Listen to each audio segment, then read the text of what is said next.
Hamlin Garland, a camping trip. It was the 15th of June, and the sun glazed down upon the dry cornfield as if it had a spite against Lincoln Stewart, who was riding a gaily painted new sulky corn plow, guiding the shovels with his feet. The corn was about knee-high and rustled softly, almost as if whispering, not yet large enough to speak aloud. Working all day in a level field like this, with the sun burning down one's neck brown as a leather glove, is apt to make one dream of cool river pools, where the water snakes wiggle to and fro, and the kingfishers fly above the bright ripples in which the rock bass love to play. It was about 4 o'clock, and Lincoln was tired. His neck ached, his toes were swollen, and his tongue called for a drink of water. He got off the plow after turning the horses' heads to the faint western breeze, and took a seat on the fence in the shade of a small popple tree on which a kingbird had a nest. Somebody was galloping up the road with a regular rise and fall in the saddle which showed the perfect horseman and easy rider. It was Milton Jennings. "Hello, Lincoln!" shouted Milton. "Hello, Milt," Lincoln returned. Why ain't you at home working like an honest man? Better business on hand. I've come to clear to see you. Better business on hand. I've come clear over here to see you. Well, here I am. Let's go to Clear Lake." Lincoln stared at him. "Do you mean it?" "You bet I do. I can put in a horse. Bert Jinks will lend us his boat, put it right on the place of the wagon box, and we can borrow Captain Knapp's tent. We'll get Rance to go too." "I'm with you," said Lincoln, leaping down, his face aglow with the idea. "But won't you go up and break it gently to the boss? He got his mind kind of set on my going through his corn again. When'll we start?" "Let's see, today is Wednesday. We ought to get off on Monday. Well now, if you don't mind, Milt, I'd like to have you go up and see what father says." "I'll fix him," said Milton. "Where is he?" "Right up the road, mending fence." Lincoln was so tickled he not only leaped the fence, but sprang into the plow seat from behind and started on another round, singing, showing how instantly hope of play can lighten a boy's task. But when he came back to the fence, Milton was not in sight, and his heart fell. The outlook was not so assuring.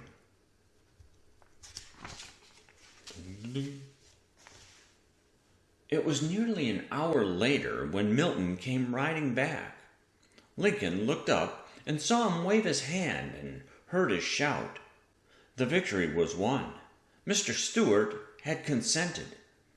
Lincoln whooped with such wild delight that the horses, swerving to the right, plowed up 2 rows of corn for several rods before they could be brought back into place. "It's all okay," Milton called, but I've got to come over with my team and help you go through the corn the other way." From that on, nothing else was thought of or talked of. Each night the 4 boys got together at Mr. Jennings' house, each one bringing things that he thought he needed. They had never looked upon a sheet of water larger than the mill pond on the Cedar River, and the cool face of the beautiful lake, of which they had heard so much, allured them. The boat was carefully mended, and Rance, who was a good deal of a sailor, naturally talked about making a sail for it. Lists of articles were carefully drawn up thus: 4 tin cups, 4 knives and forks, 1 spider, 1 kettle, etc. At Sunday school, the campers became the center of attraction for the other small boys, and quite a number of them went home with Lincoln to look over the vehicle. A common lumber wagon with a boat for the box, projecting dangerously near the horses' tails and trailing far astern. From the edges of the boat arose a few hoops, making a kind of cover, like a prairie schooner.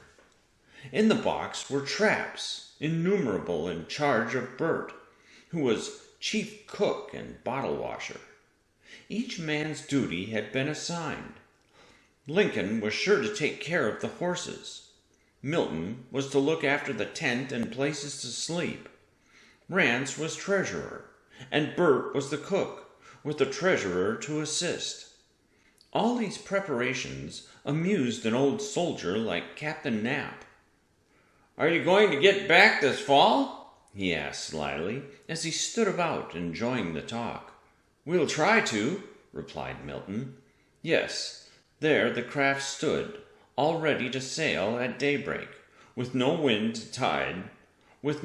or tide to prevent, and every boy who saw it said, "I wish I could go," and the campers, not selfish in their fun, felt a pang of pity as they answered, "We wish you could, boys." It was arranged that they were all to sleep in the ship that night, and so as night fell and the visitors drew off, the four navigators went into the kitchen, where Mrs. Jennings set out some bread and milk for them. "Now, boys, do you suppose you got bread enough?" "We've got 12 loaves." "Well, of course you can buy bread and milk, so I guess you won't starve." "I guess not with the fish plenty," they assured her. "Well, now, don't set up too late talking about getting off." "We're going to turn right in, ain't we, boys?" "You bet. We're going to get out of here before sunup tomorrow morning," replied Bert. "Well, see you do," said Mrs. Jennings, who liked boys to have a good time. "I'll be up long before you are. Don't be too sure of that." It was delicious going to bed in that curious place, with the stars shining in and the katydids singing. It gave them all a new view of life. "Now the first feller that wakes up, yell," said Bert as he crept under the blanket. "First feller asleep, whistle," said Lincoln. "That won't be you." "That's sure," grumbled Rance, already dozing. As a matter of fact, no one slept much. About 2 o'clock they began, first one and then the other. "Say, boys, don't you think it's about time?" "Boys, it's getting daylight in the east." "No, it ain't. That's the moon." At last the first faint light of the sun appeared, and Lincoln rose, fed the horses, and harnessed them while the other boys got everything else in readiness. Mr. Jennings came out soon, and Mrs. Jennings got some hot coffee for them, and before the sun was anywhere near the horizon, they said goodbye and were off. Mr. Jennings shouted many directions about the road, while Mrs. Jennings told them again to be careful on the water. To tell the truth, the boys were a little fagged at first, but at last, as the sun rose, the robins began to chatter, and the bobolinks began to ring their fairy bells, and the boys broke into song. For the first hour or two, the road was familiar and excited no interest. But then they came upon new roads, new fields, and new villages. Streams curved down the slopes and ran musically across the road, as if on purpose to water their horses. Wells beside the fences under the silver-leaf maples invited them to stop and drink and lunch. Boys they didn't know, on their way to work, stopped and looked at them enviously. How glorious it all was! The sun grew hot, and at 11 o'clock they drew up in a beautiful grove of oaks, beside a swift and sparkling little river, for dinner and to rest their sweaty team. They concluded to eat doughnuts and drink milk for that meal, and this gave them time to fish a little and swim a good deal, while the horses munched hay under the trees. After a good long rest, they hitched up the team in again and started on toward the west. They had still halfway, 25 miles, to go. The way grew stranger, the land more broken and treeless, seemed very wonderful to them. They came into a region full of dry lake beds, and Bert, who had a taste of geology, explained the cause of the valleys so level at the bottom, and pointed out the old-time limits of the water. As night began to fall, it seemed they had been a week on the way. At last, just as the sun was setting, they saw a dark belt of woods ahead of them, and came in a narrow river, which the farmer said was the outlet of the lake. They pushed on faster, for the roads were better, and just at dusk they drove into the little village street which led down to the lake, to which their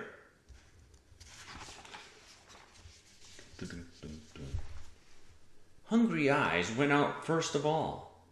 How glorious it looked, with its waves lapping the gravelly beach, and the dark groves of trees standing purple-black against the orange sky. They sat and gazed at it for several minutes without saying a word. Finally, Rance said with a sigh, "Oh, wouldn't I like to jump in that water?" "Well, this won't do. We must get a camp," said Milton, and they pulled the team into a road leading along the east shore of the lake. "Where can a fellow camp?" Bert called to a young man who met them with a pair of oars on his back. "Anywhere down in the woods." He pointed to the south. They soon reached a densely wooded shore, where no one stood guard, and drove along an old wood road to a superb camping place near the lake shore under a fine oak grove. "Whoa!" yelled Milton. All hands leaped out. Milton and Lincoln took care of the horses. Bert seized an axe and chopped on one side of two saplings, bent them together, tied them, cleared away the brush around them, and with Rance's help drew the tent cloth over them. This was the camp. While they dug up the bedding and put it in place, Rance built a fire and set some coffee boiling. By the time they sat down to eat their bread and coffee and cold chicken, the grove was dark. The smoke rose in a billowy mass, vanishing in the dark, cool shadows of the oaks above. A breeze was rising. Below them they could hear the lap of the waves on the boulders. It was all so fine, so enjoyable, that it seemed a dream from which they were in danger of waking. After eating, they all took hold of the boat and eased it down the bank into the water. "Now who's going to catch the fish for breakfast?" asked Bert. "I will," replied Rance, who was a lucky fisherman. "I'll have some fish by sunup. See if I don't." Their beds were hay, with abundant quilts and blankets spread above, and as Lincoln lay looking out of the tent door at the smoke curling up, hearing the horses chewing and an old owl hooting, it seemed gloriously like the stories he had read, and the dreams he had had of some time being free from care and free from toil, far in the wilderness. "I wish I could do this all the time," he said to Milton, who was looking at the fire, his chin resting in his palms. "I can tell better after a week of it," retorted Milton. To a boy like Lincoln or Rance, that evening was worth the whole journey. That strange, delicious hour in the deepening darkness, when everything seemed of some sweet, remembered, far-off world. They were, in truth, living as their savage ancestry lived, close to nature's mystery. The pensiveness did not prevent Milton from hitting Bert a tremendous slap with a bootleg, saying, "Hello! That mosquito pretty near had you that time." And Bert, familiar with Milton's pranks, turned upon him, and a rough and tumble tussle went on till Rance cried out, "Look out there! You'll be tipping over my butter!" At last the rustle of the leaves over their heads died out in dreams.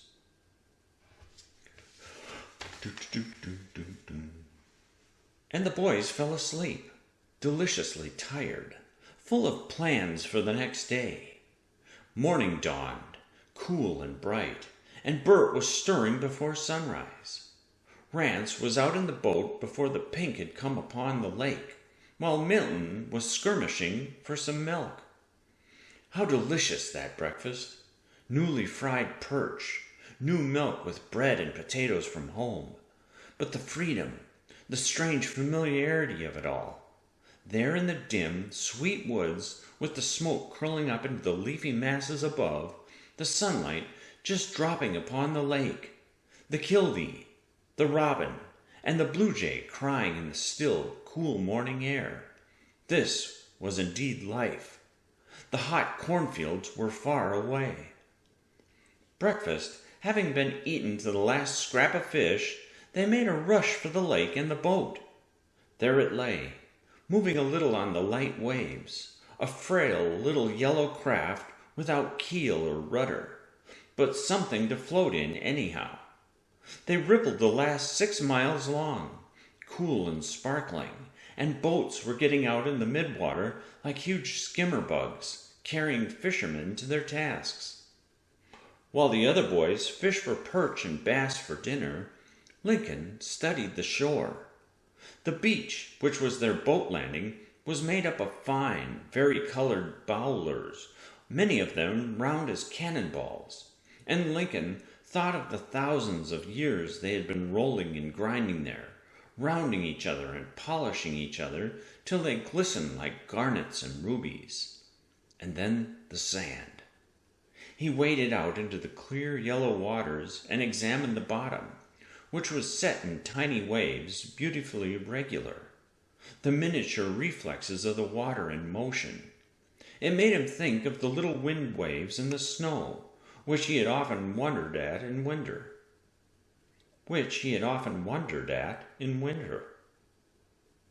Growing tired of this, he returned to the bank, and lying down on the grass, gave himself up to the rest and freedom and beauty of the day. He no longer felt like making the most of it. It seemed as if he were always to live like this.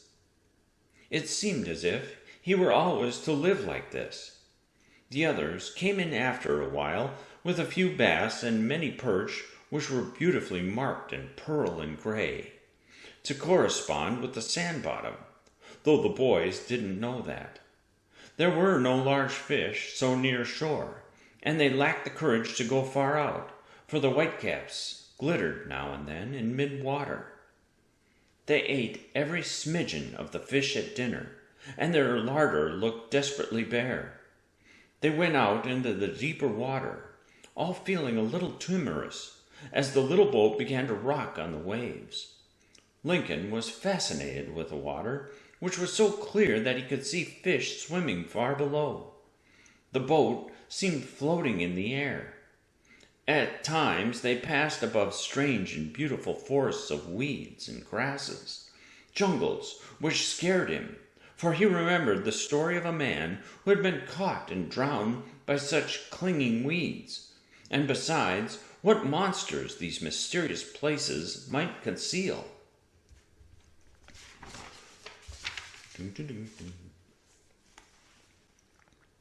Other boats came around them.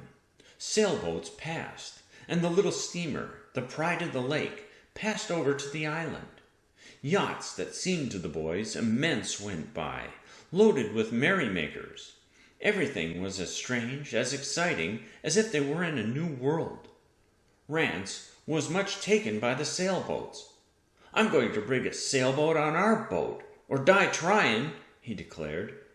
He spent the whole afternoon at this work, while the other boys played ball and shot at a target, and by night was ready for a sail, though the others were skeptical of results. That second night was less restful. The mosquitoes bit, and a loud thunderstorm passed over. As they heard the roar of the falling rain on the tent, and the wet spatter in their faces, and heard the water drip-drop on their bread box, Milton and Lincoln wished themselves at home.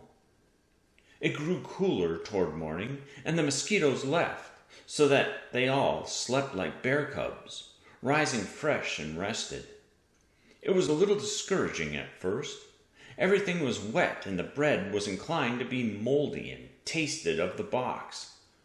But the birds were singing.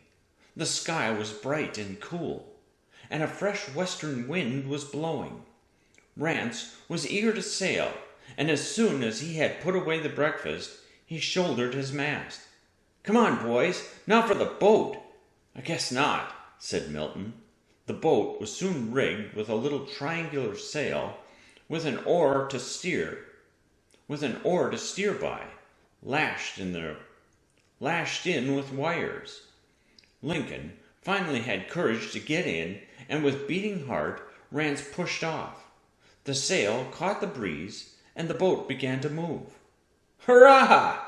Rance threw water on the sail, where he learned that was a mystery. The effect was felt at once. The cloth swelled, became impervious to the wind, and the boat swept steadily forward. Lincoln was cautious. "That is all right. The question is, can we get back?" You wait and see me tack." "All right. Tack or no nail." "All right. Tack or nail. Only let's see you get back where we started from." Lincoln was skeptical of sailboats. He had heard about sailing, just where you wanted to go, but he had his doubts about it. The boat obeyed the rudder nicely, came around slowly, and started in on a new track smoothly and steadily. After the successful trip, the boys did little else but sail. "I'm going up to the town with it after dinner," Rance announced. But when they came out after dinner, they found the sky overcast and a strong breeze blowing from the southwest. Milton refused to experiment. "I'd sooner walk than ride in your boat," he explained. "All right, you pay your money. You take your choice," replied Rance. The boat drove out into the lake steadily and swiftly, making the water ripple at the stern delightfully. But when they got past a low-lying island where the waves ran free, the ship began to heave and slide wildly, and Lincoln grew a little pale and set in the face, which made Rance smile.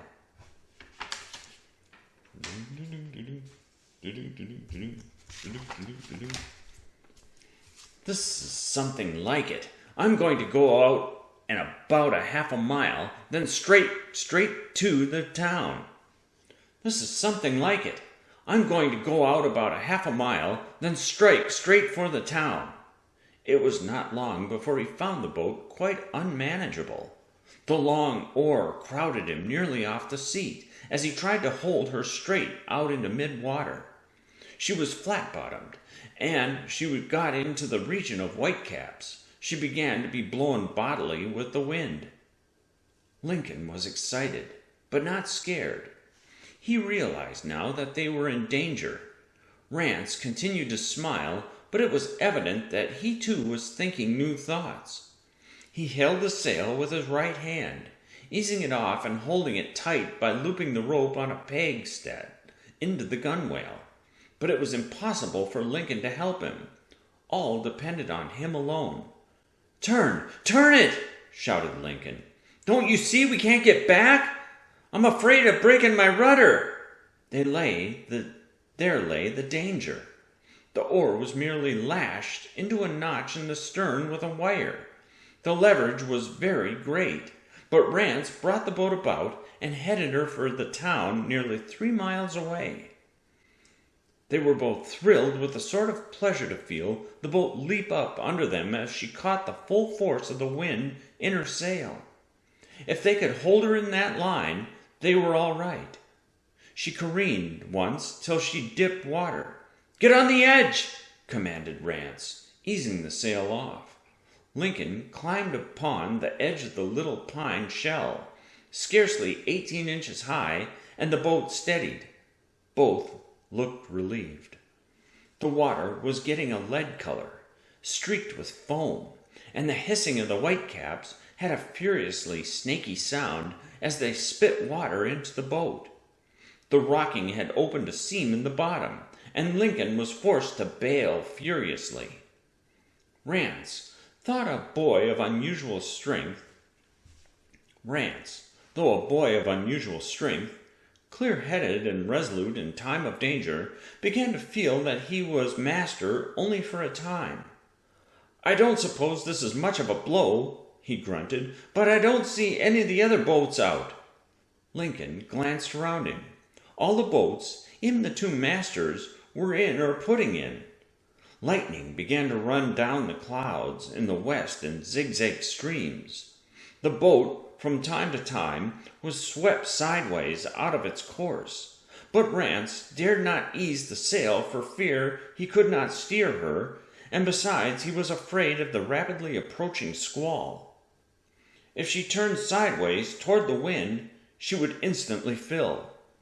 He sat there, with the handle of the oar at his right hip, the rope in his hand with one loop around the peg, and every time the gust struck the sail, he was lifted from his seat by the crowding of the oar and the haul of the rope. His muscles swelled, tense and rigid. The sweat poured from his face, but he laughed when Lincoln, with reckless drollery, began to shout a few nautical words. "Luff, you lubber! Why don't you luff? Hard a port there! You'll have us playing on the sand yet. That's right. All we got to do is hard a port when the wind blows." The farther they went, the higher the waves rolled, till the boat creaked and gaped under its strain, and the water began to come in fast. "Bail her out!" shouted the pilot.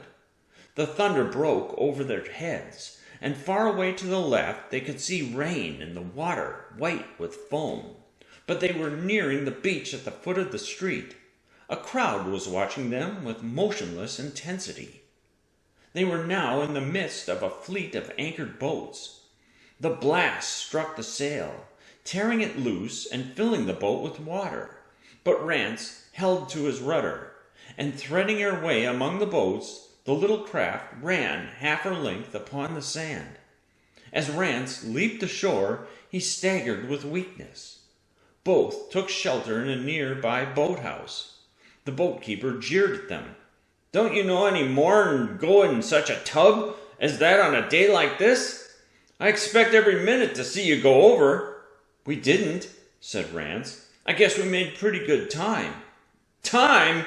You'd better say time. If you had been 5 minutes later, you'd have had enough time. You'd have had time enough." It was a foolhardy thing. Rance could see it now as he looked out on the mad water and at the little flat, awkward boat on the sand. An hour later, as they walked up the wood, they met the other boys halfway on the road, badly scared. "By golly, we thought we were goners," said Milton. "Why, we couldn't see the boat after you got out a little ways. Looked like you were both sitting in the water." They found the camp badly demoralized. Their blankets were wet and the tent blown out of plumb, but they set to work clearing things up. The rain passed and the sun came out again, and when they sat down to their supper, the storm was far away. It was glorious business to these prairie boys. Released from work in the hot cornfields, in camp on a lovely lake with nothing to do but swim or doze when they pleased. They had the delicious feeling of being travelers in a strange country, explorers of desert wilds, hunters and fishers in the wildernesses of the mysterious West. To Lincoln, it was all so beautiful that it almost made him sad. When he should have enjoyed every moment, he was saying to himself, "Day after tomorrow, we must start for home." The happy days passed all too swiftly.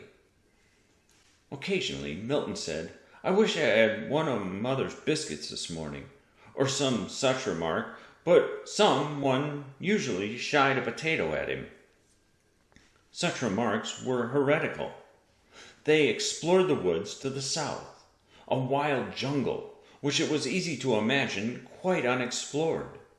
Some years before, a gang of horse thieves had lived there, and their grass-grown paths were of thrilling interest, although the boys never quite cared to follow them to the house where the shooting of the leader had taken place.